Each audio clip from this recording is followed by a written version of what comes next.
Hello, my dear students. Warm welcome in our YouTube channel, ये अभ्यासु. Friends, आज हमारा 11th standard CBSE board chapter number 2 का सबसे इंपॉर्टेंट टॉपिक है जॉइंट स्टॉक कंपनी की लिमिटेशंस. क्या है जॉइंट स्टॉक कंपनी की लिमिटेशंस को अच्छे से हमें पढ़ना है. सबसे पहला पॉइंट आता है इसका फ्रेंड्स, वो है complexity of formation.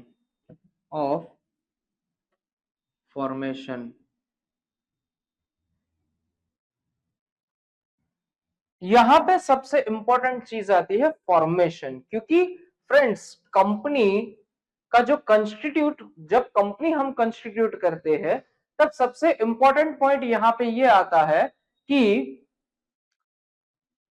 कंपनी हमारी प्राइवेट लिमिटेड है या पब्लिक है.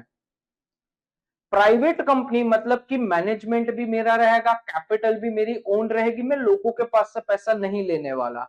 जब पब्लिक कंपनीज में क्या होता है, पब्लिक के पास से पैसा लिया जाता है और बिजनेस स्टार्टअप होता है. बिजनेस स्टार्ट जैसे ही होता है वैसे ही क्या होता है, फॉर्मेलिटीज बहुत बढ़ जाती है. पब्लिक कंपनी होती है उनके लिए फॉर्मेशन बहुत डिफिकल्ट हो जाता है, कॉम्प्लेक्स होता है यहां पे. दूसरी बात टाइम कंजम्पशन प्रोसेस है. इसका फॉर्मेशन जो है वो टाइम कंजम्पशन प्रोसेस है, उसका टाइम बहुत लगता है फ्रेंड्स. इसके लिए हमें सबसे पहले ग्रेट टाइम क्या मांगता है, ये ग्रेटर टाइम मांगता है. इसको ऐसे भी लिखे तो भी अच्छा लगेगा. ग्रेटर टाइम कंजम्पशन,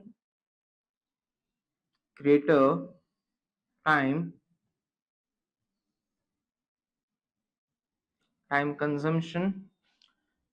फिर एक और पॉइंट आता है extensive knowledge of legal requirement. Extensive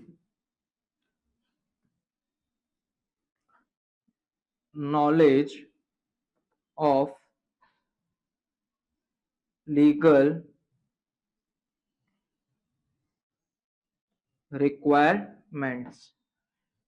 act में इतने सारे रेस्ट्रिक्शंस डाल दिए गए हैं जिसकी वजह से आज की गवर्नमेंट ने हमारे कंपनीज एक्ट में इतने रेस्ट्रिक्शंस फ्रेंड्स डाल दिए हैं जिसकी वजह से इसका नॉलेज होना बहुत जरूरी है. अगर आपने सिंगल प्रोविजन भी ब्रीच किया या वायोलेट किया उसकी पेनल्टी तो लगेगी, बट सामने यहां पे आपको प्रॉब्लम्स भी कंपनी रन करने के लिए भी बहुत ज्यादा होगी. इतने कॉम्प्लेक्स एनवायरमेंट में इतने एक्सटेंसिव नॉलेज लीगल प्रोसेस का सभी लोगों के पास होता नहीं है. उसकी वजह से यहां पे सबसे इंपॉर्टेंट चीज, दो लोगों की जरूरत पड़ती है, सीए की भी और सीएस की भी. सीएस जो होगा सीए जो होगा वो क्या करेगा और सीएस यहां पे क्या करेगा. सीए जो होगा वो रिगार्डिंग टैक्स, बुक कीपिंग और ऑडिटिंग पर्पस के बारे में देखेगा.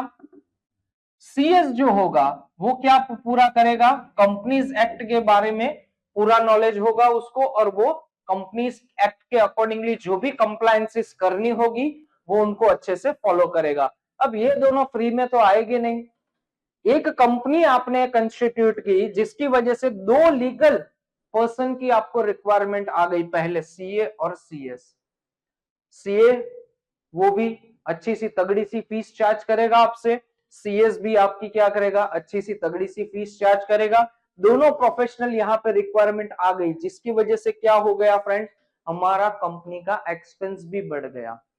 क्योंकि आपके पास तो नॉलेज इतना है नहीं, आपके पास तो सेंस किस चीज का है, बिजनेस करने का.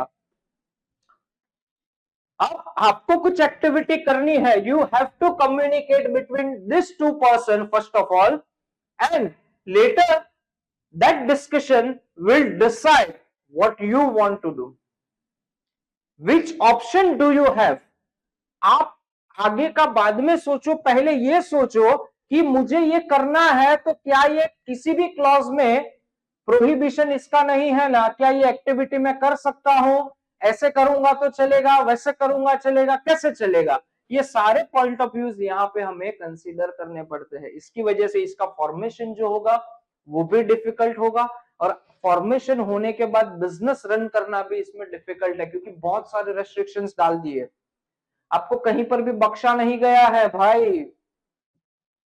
हमारे गवर्नमेंट ने आज की डेट में कंपनीज को बहुत ही क्या किया है, रेस्ट्रिक्टेड एरियाज की रेस्ट्रिक्शंस बहुत डाल दिए हैं बहुत सारी एक्टिविटीज पे, वही जगह पे ये सारी प्रॉब्लम्स आती है। अगर मान लो कि फ्रेंड्स मैं किसी और थर्ड पर्सन से लोन ले लूं तो यहाँ पे नहीं चलता, कंपनीज में पूरा रेस्ट्रिक्शंस है।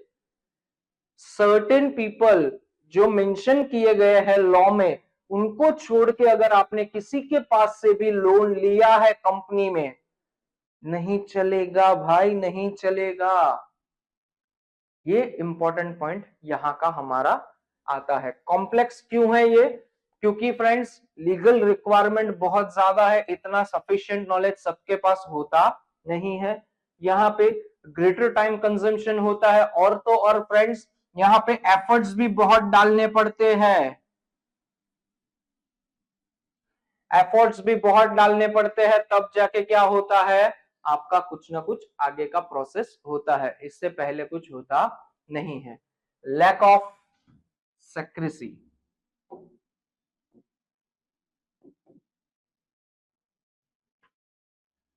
लैक ऑफ सेक्रेसी, हमारे बिजनेस में सबसे इंपॉर्टेंट पॉइंट आते हैं, जितने भी आप कॉम्पिटिटर्स को रिड्यूस कर पाओ उतने ट्राई करो। अब रिड्यूस नहीं कर पा रहे हो, देन ट्राई अबाउट कोई भी आपके बिजनेस में एंटर ना होने पाए।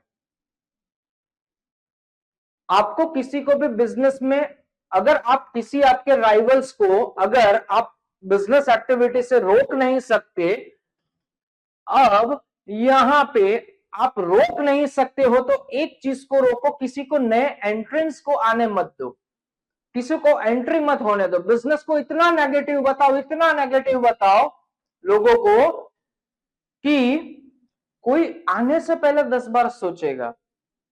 अगर मान लो अगर आज एम्ब्रॉयडरी के बिजनेस में बहुत ह्यूज कंपटीशन है, ऐसा समझ लो एग्जांपल के तौर पे, अब एम्ब्रॉयडरी वाला क्या सोचेगा, अरे बहुत अच्छा चल रहा है, ये बताऊं तो 10 और लोग आएंगे, उससे अच्छा यही बताता हूं भाई बहुत मंदा चल रहा है, भाई बहुत बकवास चल रहा है, मार्केट में कुछ बिजनेस है ही नहीं, हमारी फील्ड में तो क्या यार, अभी तो मुनाफा पहले जैसा रहा ही नहीं, हम तो पुराने खिलाड़ी है, उसके लिए थोड़ा बहुत चल रहा है। That kind of words you here about it. अब यही प्रॉब्लम आती है बिजनेस में, राइवल्स को बढ़ाओ मत, है उतने रहने दो, बट उससे ज्यादा मत बढ़ाओ। अब आगे के बारे में हम लोग बात करते हैं, लैक ऑफ सेक्रेसी का पॉइंट यहां पे क्यों आता है। सबसे इंपॉर्टेंट चीज, जब कभी भी हम पब्लिक कंपनी कंस्टिट्यूट करते हैं, कौन सी पब्लिक कंपनी, वहां पे आपको बहुत सारे डॉक्यूमेंट सर्टिफिकेट्स वो क्या करने पड़ते हैं, पब्लिश करने पड़ते हैं, पब्लिश एट लार्ज।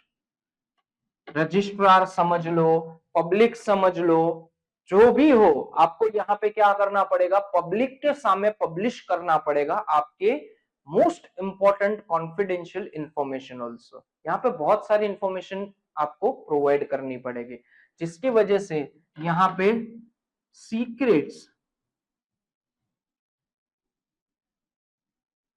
सीक्रेट्स आपके छुपे नहीं रहेंगे, सीक्रेट विल नेवर हाइड, आप सीक्रेट्स को छुपा नहीं पाओगे, जिसकी वजह से बिजनेस के जो भी इंपॉर्टेंट इंफॉर्मेशन होगी वो राइवल के पास इजीली पहुंच जाएगी, जिसकी वजह से क्या करेगा, वो भी अपने बिजनेस को एक्सपांड करेगा, सोचेगा, नई टेक्निक्स इंप्रूव करेगा, जिसकी वजह से कॉम्पिटिटर जो होगा आपका, वो आपके लेवल पे ही कंपटीशन करना स्टार्ट कर देगा, जैसे अगर बेस्ट एग्जांपल लेना हो आपको, एक टाइम था बिग बाजार बहुत पिक लेवल पे था, लोगों ने सोचा भी नहीं था कि इतने लेवल पे और कोई आ सकता है। But nowadays D mart, have you seen the DMart strategy?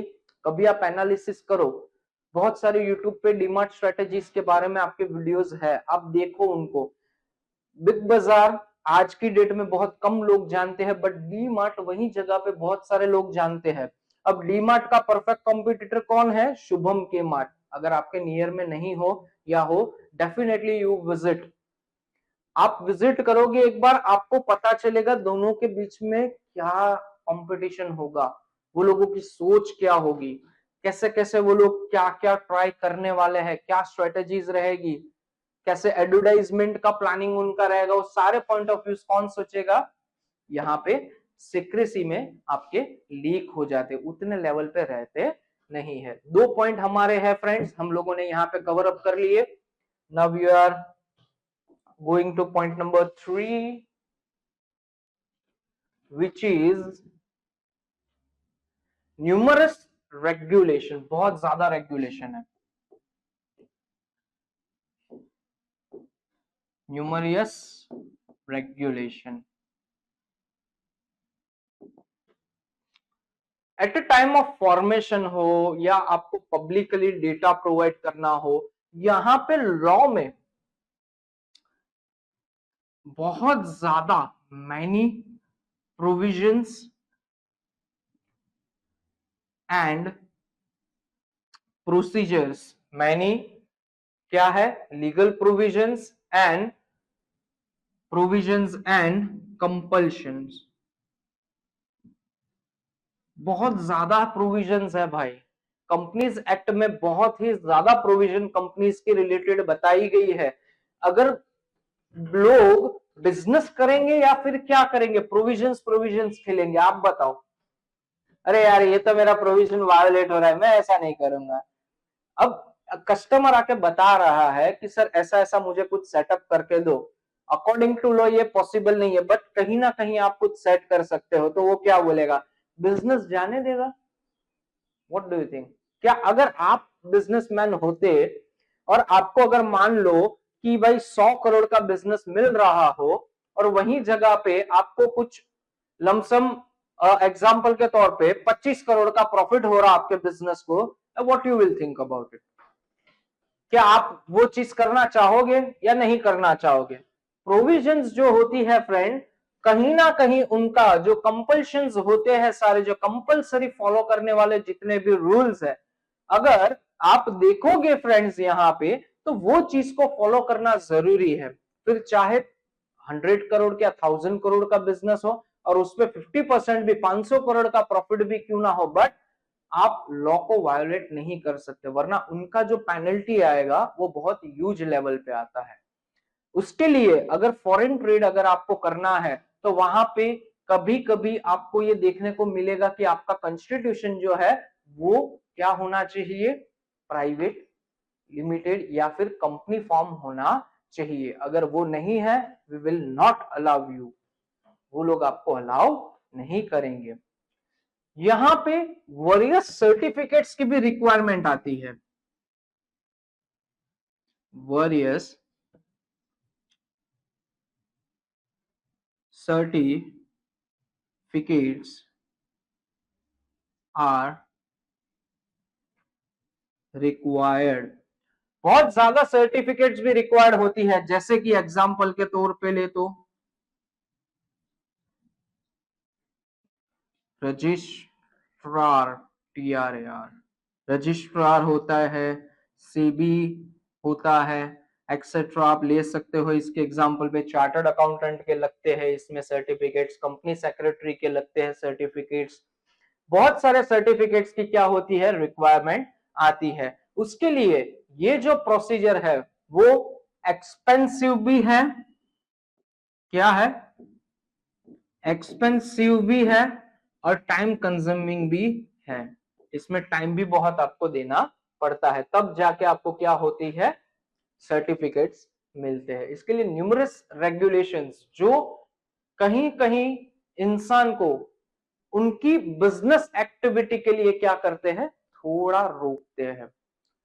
ऐसा करने का रीजन भी क्या है फ्रेंड्स, इस ऐसा करने का रीजन सबसे इंपॉर्टेंट यही है कि कभी कभी गवर्नमेंट भी सोचती है कि पब्लिक का पैसा लगा है, उसके लिए उनका कोई रॉन्गफुली एक्ट ऐसा ना कर दे जिनका बर्डन जो आएगा वो उनके शेयर होल्डर को बेयर करना पड़े। उनकी वजह से क्या किया जाता है, यहाँ पे बहुत सारे रेस्ट्रिक्शंस डाले जाते हैं फ्रेंड्स।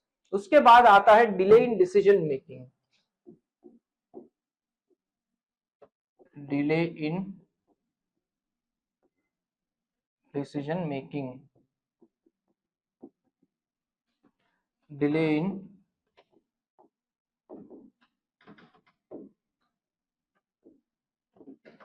अब डिले इन डिसीजन मेकिंग में क्या इश्यू होता है, सबसे बड़ा बताओ। शेयर होल्डर्स जो होते हैं वो क्या होते हैं, ultimate owner of a business entity. Business organization जो भी होते हैं उनके ओनर्स कौन है यहाँ पे, शेयर होल्डर। चलो आगे बढ़ते हैं। अब बोर्ड ऑफ डायरेक्टर कौन है, जो बिजनेस को रन करता है, जिनके डायरेक्शन पे बिजनेस पूरा क्या होगा, सारी day to day activity conduct करेगा। ठीक है। अब बोर्ड ऑफ डायरेक्टर जो होते हैं वो टॉप मैनेजमेंट में आते हैं।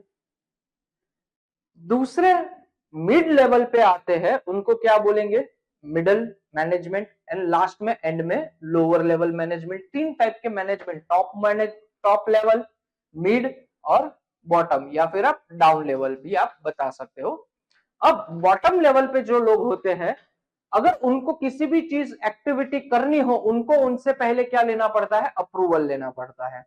अब बॉटम लेवल से मिड पे आया, मिड वाले ने अप्रूव किया, मिड से ऊपर आया, ऊपर वाला अप्रूव करते करते सोच रहा है, कहीं ना कहीं बातें चीतें चल रही है, कहीं कहीं कुछ आर्ग्यूमेंट्स आ रही है, उनकी वजह से क्या होता है, different kind of management system की वजह से यहाँ पे डिसीजन लेने में क्विक डिसीजन नहीं आता। सोल प्रोपराइटर में कैसा है, मैं ही ऑनर हूं, मैं ही स्टाफ हूं, एवरीथिंग जो भी बिजनेस एक्टिविटी जो भी रन होती है वो किससे होती है, मुझसे ही होती है। जो भी डिसीजन लेना है क्विक ले सकता हूं कि यार ये चीज का चेंज होना चाहिए, हो जाएगा, हो जाएगा नहीं हो गया। वही चीज कंपनी में डिफरेंट लेवल पे अथॉरिटीज की होने की वजह से अप्रूवल्स में इतना टाइम जाता है, जिसकी वजह से हमारे जो मेन इंपॉर्टेंट डिसीजंस होते हैं उनमें क्या आता है फ्रेंड्स, डिले होता है। और वो डिले होने होने होने में क्या होता है, जो अपॉर्चुनिटी होती है वो अपॉर्चुनिटी हम मिस कर देते हैं। जो अपॉर्चुनिटी हमें लग रही थी, जहां से हम अच्छा सा प्रॉफिट अर्न कर सकते थे, वही चीज में क्या आता है, हमारा डाउन देखने हमें मिलता है फ्रेंड्स। अब इसके बाद का टॉपिक हम लोग देखने वाले हैं। चलिए फ्रेंड्स फिर स्टार्ट करते हैं अगला पॉइंट। अब नया लिमिटेशन आता है हमारा फ्रेंड्स, ओलिगार्किक मैनेजमेंट। अब एक चीज को पहले अच्छे से समझ लो फ्रेंड्स, ओलिगार्किक मैनेजमेंट में क्या होता है, सिंपल सी चीज बताता हूं। यहां पे सबसे important factor SH, that is share holder, और you can say stake holder also. अब दूसरे आते हैं यहां पे डायरेक्टर्स। अब बिजनेस में पैसे कौन लगा रहा है, shareholders. That means shareholders are owners. क्या मैं बता सकता हूं ये लोग ओनर्स है, डेफिनेटली। तो बोर्ड ऑफ डायरेक्टर इनके क्या हो जाएंगे, रिप्रेजेंटेटिव। बोर्ड ऑफ डायरेक्टर इनके क्या होंगे, रिप्रेजेंटेटिव। अब कभी कभी कुछ डिसीजन बिजनेस में ऐसे भी लेने होते हैं जो share holders, that means owners को पसंद ना आए, बट अकॉर्डिंग टू डायरेक्टर्स वो नेसेसरी डिसीजंस होते हैं। अब कभी कभी क्या हर बार ऐसा ही होता है, जो मैं अब बताने वाला हूं वो ध्यान से समझना फ्रेंड्स। अब मान लो फ्रेंड्स, अब पब्लिक कंपनी आपको अच्छी लगे वो पब्लिक कंपनी देख लो, मैं यहां पे लिख रहा हूं सिर्फ पब्लिक कंपनी। पब्लिक कंपनी का काम क्या होता है? पब्लिक के पास से पैसा लेना। Got it? अब पब्लिक के पास से पैसा लेने के लिए ये लोग क्या करते हैं? 100% जो शेयर्स मार्केट, 100% जो मेरी कैपिटल होती है, 100% जो मेरी कैपिटल होती है, उनको दो पार्ट में लोग डिवाइड करते हैं, और आप बता भी सकते हो मल्टीपल पार्ट में भी डिवाइड करते हैं। अब एक चीज को समझ लो फ्रेंड्स, अब मैंने क्या सोचा, 35% पैसा जो मैं लूंगा वो पब्लिक से लूंगा। What about rest of 65? What about 65%? 65% जो होता है फ्रेंड्स, वो ओनर्स के पास, ओनर्स का सॉरी, ये इनके जो फाउंडर होते हैं उनके पास रहता है। किसके पास रहता है? फाउंडर के पास।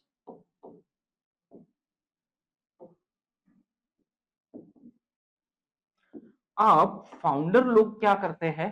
फाउंडर्स में आप समझ लो फ्रेंड्स, बोर्ड ऑफ डायरेक्टर भी इन्वॉल्व हो चुके हैं। अब पब्लिक के पास से 35% मैंने पैसा लिया, 65% किसके पास है? मेरे इंटरनली लोगों के पास ही है। अब सिनारियो ये होगा, कभी कभी कुछ डिसीजन ऐसा लेने को आया कि वहां पे मुझे जरूरत पड़ी कि लोग मुझे यहाँ पे कॉपरेट करें, बट कहीं ना कहीं वो लोग कॉपरेट नहीं कर रहे हैं। That means share holders who is a owner of a business entity.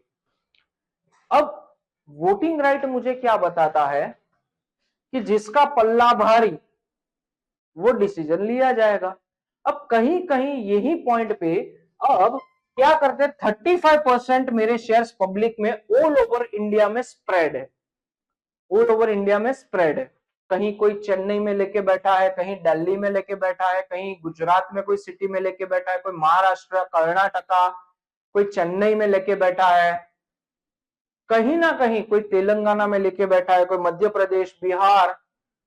वही चीज आती है, शेयर्स जो होते हैं वो आपका इंडिया, अक्रॉस द इंडिया में कहीं भी किसी के पास भी हो सकते हैं। अब आपने एक मीटिंग बुलाई कि भाई मीटिंग में आओ, क्या बुलाया? हल्ला बुलाया, मीटिंग में आओ। अब सभी लोग मीटिंग में आप आ पाएंगे ये भी तो जरूरी नहीं है। अब 35% पब्लिक में से समझ लो कि 30% लोग ने मीटिंग अटेंड की। दैट मीन्स आपको यस में और नो में कितना राइट मिला? जैसे कि एग्जांपल के तौर पे समझते हैं, 30% लोगों ने भर दिया मना, दैट मीन्स 30% सेड नो। अब फाउंडर को तो क्या चाहिए? उनको तो जो चाहिए उनके हिसाब से ही बिजनेस चलेगा। ये आता है 65%। अल्टीमेटली बहुत सारे डिसीजंस जो होते हैं वो कैसे लिए जाते हैं? ऐसे ही लिए जाते हैं। पब्लिक के सामने पूरी शेयर कैपिटल कभी भी इश्यूड नहीं की जाती, वरना क्या होगा, जिस किसी के पास भी 51% से ज्यादा शेयर की होल्डिंग आएगी वो बोर्ड ऑफ डायरेक्टर पे पूरा अपना कंट्रोल ले लेगा। अब वही चीज की वजह से लोग क्या करेंगे, मतलब बिजनेस के फाउंडर्स, ओनर्स क्या करेंगे, मेजोरिटी शेयर्स को अपने पास होल्ड करके रखेंगे और लिमिटेड प्रोपोर्शन क्या करेंगे, पब्लिक में क्या करेंगे, देंगे। जिसकी वजह से क्या होगा फ्रेंड्स, जब कभी भी मेजर पार्ट ऑफ डिसीजन लेना होगा तब मैं ऐसे डिसीजन ले सकता हूं। यही मैनेजमेंट में ये प्रॉब्लम है, और टॉप मैनेजमेंट जो चाहे उनके हिसाब से बिजनेस को क्या करते हैं, रन करते हैं। जो भी वीक पर्सन या जिनको इंटरेस्ट नहीं होगा वो कंपनी का शेयर्स बेच के कंपनी से आउट हो जाएगा। और यही चीज की वजह से बहुत सारी कंपनीज में डिसीजन ऐसे ही लिए जाते हैं, और I can say maturity companies में ऐसे ही लिए जाते हैं। यही चीज आती है क्या, ओलिगार्किक मैनेजमेंट। ये कहीं ना कहीं प्रॉब्लम आती है कि जो चीज यहां पे डायरेक्टर सोचेंगे अकॉर्डिंग टू वही हमारा डिसीजन होगा। Conflict in interest, last point, conflict in interest. अब कॉन्फ्लिक्ट इन इंटरेस्ट में क्या आता है फ्रेंड? सबसे इंपॉर्टेंट चीज, आज कहीं ना कहीं आपकी भी एक्सपेक्टेशन होती है, मेरी भी एक्सपेक्टेशंस होती है, फाउंडर्स की भी एक्सपेक्टेशन होती है, shareholder, director, every employee of a business entity has certain expectations. Shareholder की क्या एक्सपेक्टेशन होगी बताओ मुझे। मुझे ज्यादा से ज्यादा डिविडेंड दो, ज्यादा से ज्यादा मेरी वैल्यू शेयर की बढ़ाओ भाई, that is called intrinsic value. वही एम्प्लॉय की क्या एक्सपेक्टेशन होती है, एम्प्लॉय क्या सोचता है, एम्प्लॉय ये सोचेगा कि भाई मेरा जो सैलरी है वो ज्यादा से ज्यादा हो, हायर पैकेज मुझे दिया जाए। वही चीज डायरेक्टर क्या सोचते हैं, डायरेक्टर सोचते हैं सारा बिजनेस का कंट्रोल मेरे पास रहे। कहीं ना कहीं कभी ना कभी किसी के भी साथ कंपनी सेटिस्फाइड नहीं कर पाती, वो एग्री नहीं कर पाती, उसकी वजह से डाइवर्स इफेक्ट आती है। क्या आती है फ्रेंड्स यहां पे हमारी? Diverse effect.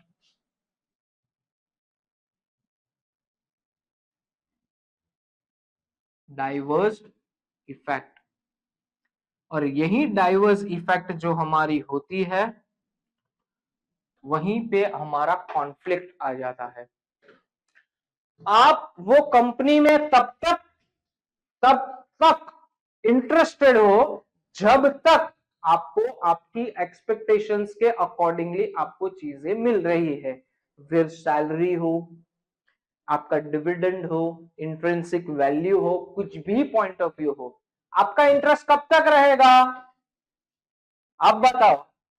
अगर ये मेरा वीडियो अगर एक लड़का देख रहा है, अगर किसी लड़की में उससे इंटरेस्ट रहेगा, ठीक है, कब तक रहेगा? जब तक वो अच्छे से भाव देगी। जैसे ही उसने उसका बिहेवियर बदल दिया वैसे ही वो लड़का दूसरी लड़की की तरफ देखने लगेगा। क्यों? क्योंकि सामने से इंटरेस्ट जो हमारी एक्सपेक्टेशन थी अकॉर्डिंगली वो इंटरेस्ट मिल रहा था। सिमिलरली अगर लड़कियां हो तो अगर कोई लड़का सामने से अच्छे से बात कर रहा है, मोस्ट पॉपुलर है, उसकी कोई गर्लफ्रेंड नहीं है, वो आपका क्रश रहेगा ही रहेगा। क्यों? क्योंकि अगर वो अच्छे से भी बात आपसे कर रहा है डेफिनेटली आपका क्रश रहेगा वो। क्यों? क्योंकि वो अच्छे से आप में इंटरेस्ट ले रहा है। अगर वही लड़का दूसरी लड़की की तरफ देखने लगा तो आपका इंटरेस्ट चेंज हो जाएगा। वही पॉइंट ऑफ व्यू बिजनेस में भी आते हैं। अगर आपकी एक्सपेक्टेशन के अकॉर्डिंगली आपको जो चीज चाहिए वो मिल रही है, आप इंटरेस्टेड हो उसमें, बट वही चीज डाइवर्स इफेक्ट जब लेती है तब आप कॉन्फ्लिक्ट मोड में आते हो। यही पॉइंट ऑफ व्यू थे हमारे लिमिटेशंस के। नेक्स्ट वीडियो में हमें देखना है डिफरेंसेस प्राइवेट कंपनी का और पब्लिक कंपनी का।